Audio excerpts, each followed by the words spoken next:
భారతదేశంలో ఎన్నికల ప్రక్రియ ఒక మహత్తరమైనటువంటి తీర్పు ఇవ్వడం జరిగింది.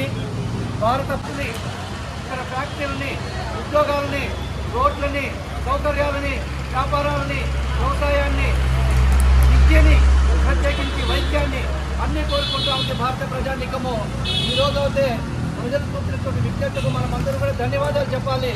భారత రాజ్యాంగము ప్రజల యొక్క విజ్ఞత తప్పకుండా ఈ భారతదేశాన్ని ఉన్నత స్థాయి, ప్రత్యేకించి ఆంధ్రప్రదేశ్లో ప్రజలు చూపినటువంటి విజ్ఞత ఒక అమోఘమైనటువంటి చరిత్రాత్మకమైనటువంటి తీర్పుగా మనము భావించవచ్చు.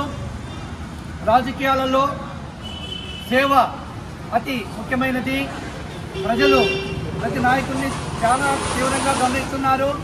ఇతను వ్యక్తిగతంగా పనిచేస్తున్నాడా, ప్రజల కోసం పనిచేస్తున్నాడా, ప్రజల ఆశల్ని దోచుకుంటున్నారా అనే విషయాన్ని బాగా పరిశీలిస్తూ ఉన్నారు. అదేవిధంగానే రాష్ట్రంలో సంక్షేమ కార్యక్రమాలే మమ్మల్ని గెలిపిస్తాయని పూర్తిగా నమ్ముకున్నటువంటి జగన్మోహన్ రెడ్డికి, అదేవిధంగా గెలిచిన నాయకులకు, రాబోయే నాయకులకు అందరికీ తిరిగి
కొంచెం ఉండే శంకర్ పని ఉండవు ఫోటోకి వెళ్ళి తెలిసేది.